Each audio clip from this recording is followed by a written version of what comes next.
princípios da nossa fé. O que são os princípios da nossa fé?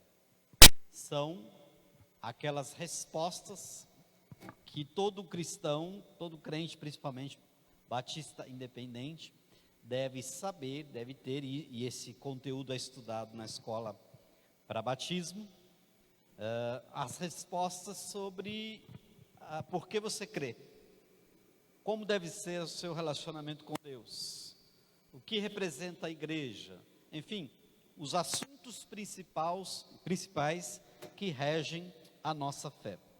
Hoje nós temos um tema também um tanto quanto complexo, mais denso do que complexo, e nós vamos tentar então resumi-lo dentro do tempo que nós temos aqui. Nós vamos falar nessa noite a respeito do viver irrepreensível. O cristão, o filho de Deus, deve ter um viver irrepreensível. E onde esse viver irrepreensível será então observado? Quando nós olhamos para a palavra de Deus, nós vamos perceber que o viver irrepreensível é aquilo que Deus espera e requer de todo cristão. E aqui uma palavra muito importante: não importa o que outras fontes de informação estão veiculando, não importa a última moda, não importa a opinião de quem quer que seja, nossa única regra de fé e prática é a palavra de Deus. E nesse assunto pode parecer até meio grosseiro, mas Deus não está interessado no que a gente acha, Ele não está interessado no que a mídia está dizendo, Deus não está interessado no que os educadores ensinam, Ele não está interessado no que propagam os influenciadores digitais. Deus está apenas interessado naquilo que a palavra dele diz. Essas outras fontes, se elas estiverem em linha com o que a Bíblia diz, e quase nunca estão, melhor para elas mesmas. Mas o que eu quero dizer é o seguinte: nós recebemos influências de muitas fontes diferentes. Nós recebemos informações e formações de muitas fontes diferentes. Por isso é necessário que você conheça a palavra de Deus, porque constantemente você vai ter que fazer a contraprova, você vai ter que combinar ou comparar a informação que você está recebendo com aquilo que a Bíblia ensina, e se for diferente, você deve ficar então com aquilo que a Bíblia ensina. Então, o primeiro tema que nós estudamos a respeito da necessidade de vivermos uma vida irrepreensível é a respeito do pecado. Essa palavra que o mundo de hoje torce o nariz, não quer ouvir, não admite que ele exista, enfim. Mas a Bíblia fala a respeito de pecado. A definição de pecado é muito simples. O cristão deve se afastar de tudo que o contamina, de tudo o que o leva a pecar e de tudo que possa levar outras pessoas também a pecar. Então, o texto que nós temos aqui, Colossenses capítulo 3, de 5 a 11, vai dizer o seguinte: portanto, façam morrer tudo que pertence à natureza terrena, ou seja, as coisas aqui deste mundo. E aí ele começa a dar então uma lista daquilo que você tem que fazer morrer dentro de você: imoralidade sexual, impureza, paixões, maus desejos e a avareza, que é a idolatria. Por causa destas coisas é que vem a ira de Deus sobre os filhos da desobediência. Vocês também andaram nessas mesmas coisas, no passado vocês viviam nelas. Agora, porém, abandonem igualmente todas essas coisas: ira, indignação, maldade, blasfêmia, linguagem obscena no falar. Não mintam uns aos outros, uma vez que vocês se despiram da velha natureza e com as suas práticas, e se revestiram da nova natureza, que se renova para o pleno conhecimento, segundo a imagem daquele que o criou. Aqui não pode haver mais grego nem judeu, circuncisão, incircuncisão, bárbaro, cita, escravo, livre, mas Cristo é todo e está em todos. Não é muito importante você saber quem é bárbaro, quem é cita, quem é circunciso, quem é incircunciso, pelo menos não nesse momento. Mas o que o texto fecha dizendo é que a regra é uma só para todas as pessoas. O mandamento é universal. Ele cabe e Deus exige isso de todas as pessoas indistintamente. É isso que o texto está dizendo. Então, a primeira coisa que o cristão deve pensar, e deve pensar seriamente a respeito, com relação ao seu viver irrepreensível, é sobre isso que o texto está dizendo, que nós precisamos abandonar essas práticas, que nós precisamos ter vigilância constante com relação à nossa conduta, que nós precisamos, como diz o texto, fazer morrer todas essas coisas dentro de nós. Nós precisamos assassinar a nossa velha natureza, para que Deus possa ressuscitar dentro de nós um novo homem, um novo ser, uma nova pessoa, agora com novos propósitos, instruídos pela palavra, com uma nova visão a respeito das coisas, e que é, via de regra, muito diferente daquela que você aprendeu, daquela que você está acostumado a lidar no dia a dia, daquela que você vai encontrar nos livros, daquela que você vai encontrar, enfim, na sociedade como um todo. A definição a respeito do pecado, então, é esta: você precisa se afastar de tudo aquilo que te contamina, você precisa se afastar de tudo aquilo que te leva a ficar distante de Deus e da sua vontade, e você precisa ter o cuidado para que também você não possa levar outras pessoas a pecarem juntamente com você. A segunda coisa a respeito do viver irrepreensível vai falar com relação a vícios. Vício é tudo aquilo que domina o ser humano e sobre o qual ele não pode exercer nenhum controle. É interessante tocar nesse assunto, porque às vezes nós relativizamos ou diminuímos o conceito de vício e o restringimos apenas para drogas, álcool e jogos. É assim que se pensa no senso comum, mas o conceito de vício é muito mais amplo do que nós costumamos pensar. O vício é tudo aquilo que domina o ser humano e sobre o qual ele não pode exercer controle. Quando você pensa sobre essas palavras e começa a observar na sua vida e na vida das pessoas que estão ao seu redor, você vai então começar a identificar novas categorias de vícios, coisas sobre as quais você não consegue exercer controle, ou seja, esta coisa, esta pessoa, esta ideia, este evento, seja lá qual for, ele te domina, tira a autoridade que você tem sobre você mesmo e te impele a fazer coisas que você sabe que não são boas e que não pode ser feito e que a palavra de Deus reprova. Quando nós falamos a respeito de vício, é importante pensarmos também que os vícios são todas aquelas coisas que usurpam o ser humano, usurpam o nosso ser. Em que sentido? Eles roubam o nosso tempo, roubam o nosso pensamento, roubam o nosso dinheiro, roubam o nosso caráter e roubam o nosso corpo. Então existem tipos de vícios que roubam o nosso tempo. Por exemplo, o vício de jogar videogame. Recentemente eu vi uma notícia que um garoto foi parar na UTI, num dos países asiáticos, porque ele ficou 36 horas ininterruptas jogando videogame e não parou nem para comer, nem para dormir e nem para se alimentar, e teve uma crise nervosa. Nós que somos terapeutas, estamos acostumados a receber no gabinete, na sala, pessoas que estão com o casamento sendo destruídos por conta do vício do videogame.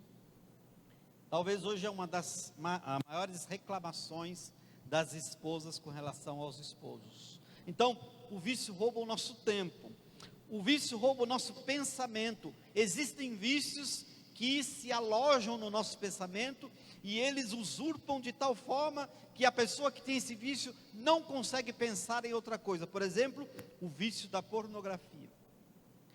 O vício rouba o nosso dinheiro. Há pessoas que não conseguem passar em frente uma lotérica sem ir lá fazer o jogo. Há pessoas que jogam todo tipo de jogo. Há pessoas que não conseguem se libertar desse desejo incontrolável de jogar, porque imaginam que um dia vão ficar milionários. O vício também rouba o nosso caráter. A maioria das categorias de vícios descaracterizam as pessoas. Elas passam a viver em função do vício e não conseguem mais ser elas mesmas. E também o vício usurpa o nosso corpo, porque nós somos impelidos pelo vício a fazer coisas que de maneira normal não faríamos. Por exemplo, há pessoas que são viciadas em sexo.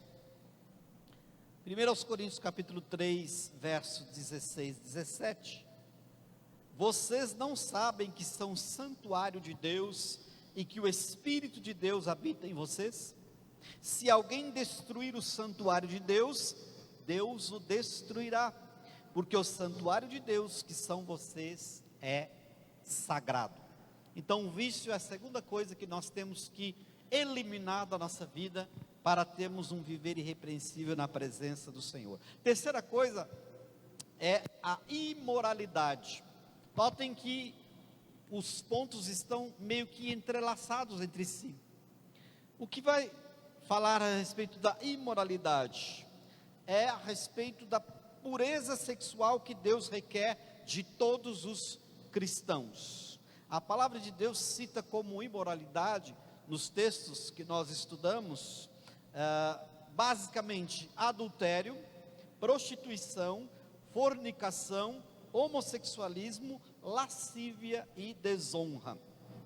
Apenas uma breve explicação: adultério, sexo fora do casamento; prostituição, sexo em troca de algum favor; fornicação, sexo entre solteiros; homossexualismo, sexo entre duas pessoas do mesmo sexo; lascívia é a linguagem da sensualidade, que pode vir em forma de palavra, de gestos insinuantes ou mesmo das imagens. Então a lascívia está sendo amplamente divulgada nas redes sociais, infelizmente às vezes por parte de pessoas que nós sabemos que frequentam igrejas e que pelas coisas que postam, pelas fotos que postam, nós vemos ali uma lascívia, uma linguagem provocante, sensual.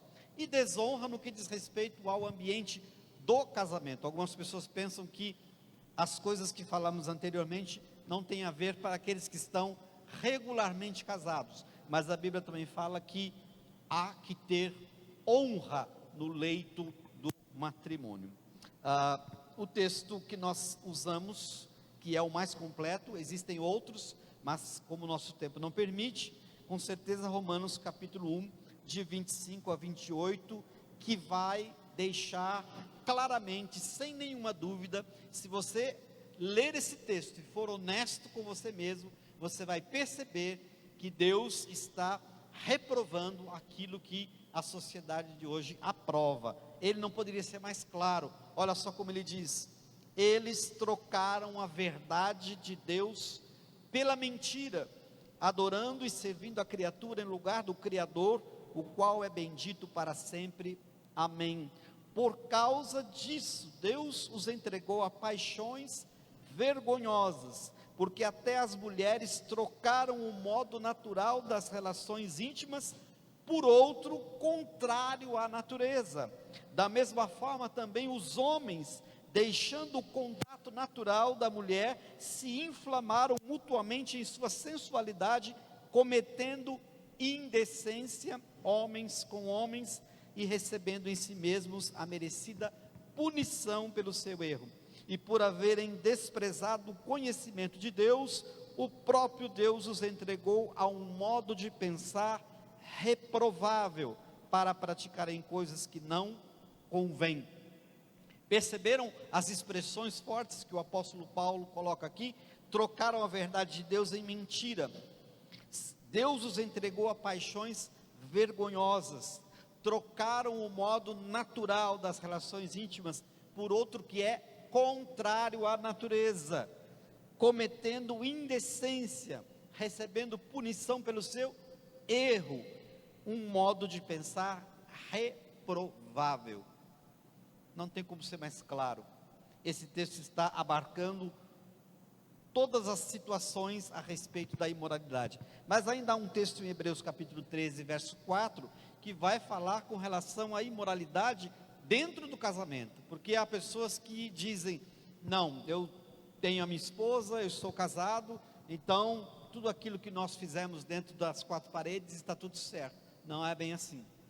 Digno de honra entre todos seja o matrimônio, bem como o leito conjugal sem mácula, porque Deus julgará os impuros e os adúlteros. Se você pensa que está casado e por conta disso vale tudo, não é assim que Deus ensina a respeito da impureza, sobre a imoralidade, que é o nosso ponto 3. O nosso ponto número 4 vai falar sobre os incrédulos. Como assim? Este item a respeito dos incrédulos está relacionado a qualquer contrato ou sociedade com os incrédulos. Isso inclui basicamente casamento e sociedade empresarial. Qual é o conceito que está aqui? O texto vai dizer assim, o texto de 2 Coríntios capítulo 6, de 14 a 17, presta atenção. Não se ponham em julgo desigual com os descrentes, pois que sociedade pode haver entre a justiça e a iniquidade? Ou que comunhão existe entre luz e trevas? Que harmonia pode haver entre Cristo e o maligno? Ou que união existe entre o crente e o descrente? Que ligação há entre o santuário de Deus e os ídolos? Porque nós somos santuário do Deus vivo, como Ele próprio disse: habitarei e andarei entre eles, serei o seu Deus, e eles serão o meu povo. Por isso o Senhor diz: saiam do meio deles, e separem-se deles, não toquem em coisa impura, e eu os receberei. Às vezes os pastores ficam até de cabelos brancos, ensinando esse princípio, principalmente para os jovens, para que eles, quando forem escolher a pessoa com a qual eles vão casar, que essa pessoa tenha a mesma fé, que esta pessoa seja um crente no Senhor Jesus, alguém que já entregou o coração ao Senhor, que já se arrependeu dos seus pecados, que faz parte de uma igreja, que obedece a palavra, que ama o Senhor Jesus, e isso é ensinado exaustivamente. E quando menos se percebe, chega lá o jovem ou a jovem, com as mãos dadas, com uma pessoa que não é crente, que não é cristão. E olha o que esse texto está dizendo, ele usa expressões fortes até, né? Que comunhão pode haver da luz com as trevas? Que comunhão pode haver entre o santuário de Deus e os ídolos? Que comunhão pode haver entre Cristo e o maligno? E muitas pessoas tentam a Deus, muitas pessoas querem fazer desaparecer esse texto e na desobediência casam com pessoas incrédulas e o resultado é desastroso. A mesma coisa acontece com sociedade e empresa. Não faça sociedade com uma pessoa que não tem a mesma fé que a sua, com uma pessoa que não crê na palavra, com uma pessoa que não é um crente em Jesus Cristo, porque é disso também que a Bíblia está dizendo. Que comunhão ou que sociedade pode haver entre a justiça e a iniquidade? Os conceitos são outros, os valores são outros, as regras são outras. Aí algumas pessoas podem dizer, não, mas eu fiz sociedade com um crente e foi a pior coisa que eu fiz da minha vida. A Bíblia está dizendo com o crente verdadeiro, não com o crente mentiroso, não com aquele crente que pensa que é crente, mas não obedece a palavra. O texto está dizendo de crente verdadeiro. O crente verdadeiro, ele sim vai dar um bom testemunho, vai respeitar as leis, vai trabalhar de forma correta, e aí então a sociedade pode dar certo. Da mesma forma no casamento, o crente verdadeiro, ele vai se submeter à palavra, vai se submeter à liderança, vai estar com o seu coração constantemente no altar, vai se arrepender dos seus pecados, vai viver uma vida santa, vai buscar a comunhão e vai buscar os parâmetros da palavra de Deus para um casamento. E assim que Deus deseja que seja feito. Então, esse texto, segundo aos Coríntios, Paulo também está dizendo sobre essas coisas. Você não pode se colocar debaixo de jugo desigual. Aqui a figura de linguagem é aquela madeira que unia dois animais quando puxavam uma carga. Dois bois, por exemplo. Se você colocar dois animais de tamanhos diferentes, aquela madeira que junta os dois vai penalizar um em detrimento de outro. Ou se você colocar dois animais diferentes, um boi experiente de puxar o carro e outro inexperiente, cada um vai querer fazer uma coisa e não vai dar certo. É esta metáfora que Paulo está usando. Não se pode colocar o mesmo jugo sobre dois animais diferentes. Não se pode colocar o mesmo padrão sobre pessoas que pensam diferente. Não vai dar certo. Mas as pessoas mesmo assim insistem. Quinto conceito vai falar sobre a língua. Precisamos policiar a nossa língua. As coisas que falamos reverberam em todos ao nosso redor.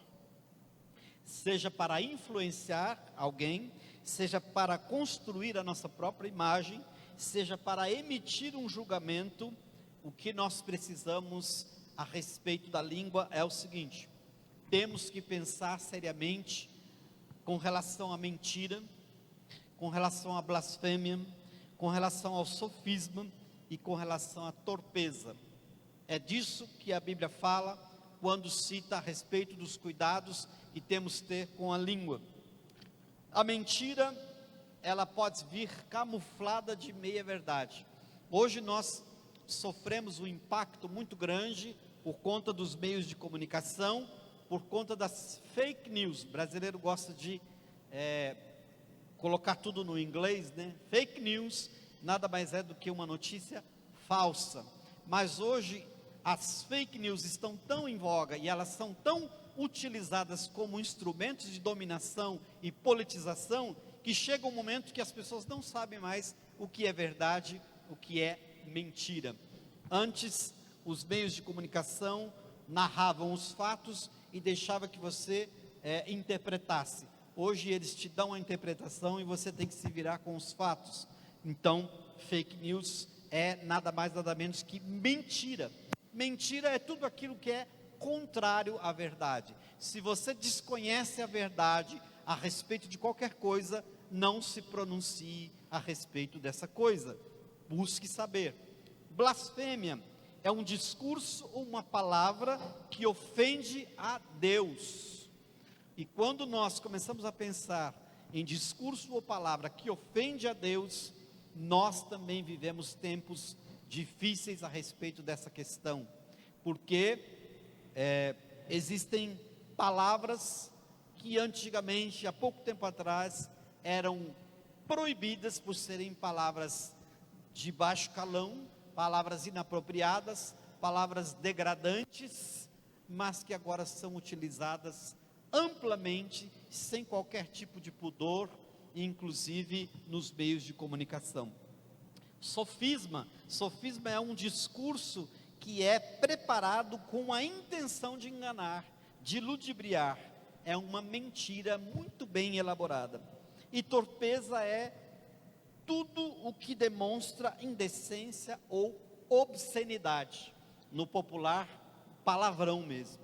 E como o palavrão entrou nas nossas casas de uns anos para cá, como os palavrões ou as palavras, as indecências e obscenidades estão assim invadindo as casas.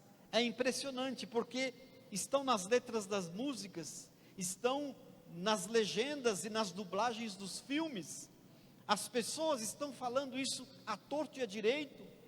E pasmem, meus queridos, às vezes até nos púlpitos das igrejas, se você for buscar vídeos, você vai ver pseudo-pregadores usando palavras de baixo calão no templo, no altar de Deus, para o seu discurso. De maneira que a banalização da torpeza, da indecência, da obscenidade está assolando a nossa cidade, a nossa comunidade. E muitas vezes você vê uma criança falando um palavrão e as mães ficam desesperadas. Aonde que você aprendeu isso?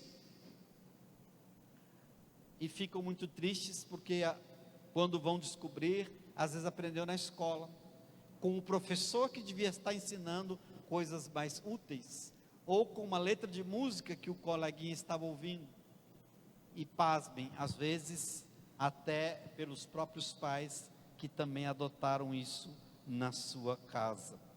Tiago é o que bate mais pesado a respeito da língua. Tiago capítulo 3, verso 6. Ora, a língua é um fogo, é um mundo de maldade. A língua está situada entre os membros do nosso corpo e contamina o corpo inteiro. E não só põe em chamas toda a carreira da existência humana, como também ela mesma é posta em chamas pelo inferno. O que é que Tiago está dizendo, entre outras coisas? Que aquele que não refreia a sua língua pode estar se condenando ele mesmo ao inferno, porque está envolvido em todas essas coisas que a palavra de Deus abomina. Por isso, um viver irrepreensível também contempla você prestar muita atenção o que sai da sua boca e dominar a sua língua. O sexto ponto vai falar sobre a alegria e o lazer. Um viver irrepreensível também abarca essa questão na nossa vida. Muitas décadas atrás, e alguns segmentos religiosos ajudaram a construir essa narrativa, pensava-se que o cristão era alguém que não sorria, que não tinha senso de humor, que não se divertia e que não podia fazer absolutamente nada a não ser trabalhar e ir para a igreja. Mas não é isso que Deus requer de cada um de nós. O cristão não necessita, é verdade, de nada nem ninguém para estar alegre, porque a alegria que invade o coração do cristão pela salvação vinda pela graça e a presença do Espírito Santo e a esperança da glória futura nos basta. Mas isso não significa que nós não podemos ter alegria, não significa que nós não podemos nos divertir, não significa que o cristão não pode ter lazer, não significa que você não pode ter um hobby, desde que sejam coisas saudáveis e que não atentem contra aquilo que a palavra de Deus diz, desde que sejam coisas que não te desviem da fé ou que faça com que você dê um mau testemunho para outras pessoas. E aí vale mais o bom senso e o princípio do que regras, isso pode, isso não pode. O princípio é universal, apenas temos que nos atentar para algumas coisas. Por exemplo, algumas lutas marciais, por conta de dois aspectos, da sua violência e do misticismo que envolve essa questão. Eu me lembro quando eu era pré-adolescente, eu fui aprender a lutar karatê, e aí ia tudo muito bem, até que eu comecei a perceber que todo final de aula, os alunos precisavam se voltar para a figura do ancestral lá, o criador dessa luta, e fazer uma saudação àquela divindade japonesa. E aí eu falei, epa, isso não está certo, não quero mais saber disso. Eu aprendi que eu precisava separar essas duas coisas. E isso está presente em praticamente todas as lutas marciais, inclusive aquelas de matriz africana, onde junta-se também as cantigas de roda e as danças que eles praticam ali. Existem, por exemplo, igrejas que reservam o espaço do templo, ou quando termina o culto, abre e faz lá um ringue de luta, né? Muito legal, o irmão terminou o culto adorando a Deus e depois vai destruir a cara do outro no soco, né? Isso é meio estranho, né? Um tipo de esporte esquisito. Você precisa se atentar também com relação a que tipo de festa e que tipo de ambiente você frequenta. Você pode participar de festa, você pode promover festas até, mas existem festas que você, como cristão, não deve estar, principalmente onde se ouve músicas profanas, e vamos combinar, as letras das músicas que existem hoje são coisas que ofendem os nossos ouvidos em todos os sentidos. E existe ainda o consumo de drogas, de bebidas, a licenciosidade, enfim, todo um ambiente mundano que não combina com o viver cristão. Marcos capítulo 6, 30 e 31, diz assim: os apóstolos voltaram à presença de Jesus e lhe relataram tudo o que tinham feito e ensinado. E ele, Jesus, lhes disse: venham repousar um pouco à parte num lugar deserto. Isto porque eles não tinham tempo nem para comer, visto serem muitos os que iam e vinham. Esse texto é interessante porque ele nos dá uma pista de que nós precisamos tirar um tempo para o nosso descanso, para o nosso lazer, e Deus sabe muito bem disso. Até Deus, que não necessitava, criou as coisas em 6 dias e no 7º ele descansou. Os apóstolos foram dar o relatório a Jesus das coisas que eles tinham feito, e Jesus percebeu que eles estavam precisando de um descanso, porque eles não tinham tempo nem de comer, porque multidões vinham e iam e vinham para serem ministrados, curados, enfim. E aqui Jesus então disse assim: para um pouco, vem descansar, vão para um lugar deserto. Deserto aqui não é aquele lugar quente, cheio de areia para todo lado, é um lugar tranquilo, um lugar onde não tem ninguém, um lugar aprazível. Hoje seria mais ou menos assim: vamos descansar uns dias numa chácara, na beira de um rio, num sítio. Vai arejar a cabeça, vocês estão trabalhando demais. A preocupação de Jesus com relação ao descanso físico, retirando-os daquele contexto para descansarem num lugar mais tranquilo, nos dá então essa indicação de que Deus está preocupado com a nossa saúde física e mental. Você precisa de descanso, você precisa passear, você precisa de férias. Você não pode trabalhar 7 dias por semana, dormir pouco. Você não pode se matar, porque senão o seu corpo e a sua mente não aguentam. Desde que você busque para o seu lazer e descanso coisas saudáveis. E o 7º e último ponto que nós queremos tratar a respeito do viver irrepreensível é com relação à modéstia e à discrição. Não é descrição, é discrição, de discreto. Modéstia e discrição. Neste mundo de celebridades e aspirantes a celebridades, a palavra nos exorta a sermos modestos e discretos. Veja o que diz lá 1 de Pedro, capítulo 3, versos 3 e 4. Que a beleza de vocês não seja exterior, como tranças dos cabelos, joias de ouro e vestidos finos, mas que ela esteja no seu interior, uma beleza permanente de um espírito manso e tranquilo, que é de grande valor diante de Deus. Se você for sincero com esse texto, você vai entender que ele não está condenando o uso de objetos de decoração, de vestidos finos, de joias, de penteados diferentes. Não é isso o foco. O que ele está dizendo é que o valor não deve estar nessas coisas, que a beleza interior é mais importante do que a beleza exterior. O texto não está dizendo que, como diz lá na roça, né, que você tem que andar que nem uma marmota, tudo descabelado, aquela roupa 3 números maior, né, um sapato 3 números maior, tudo relaxado, que nem um doido por aí, não. O que a Bíblia está dizendo é que você precisa dar mais importância à beleza interior, uma beleza permanente, de um espírito manso e tranquilo, que é de grande valor diante de Deus.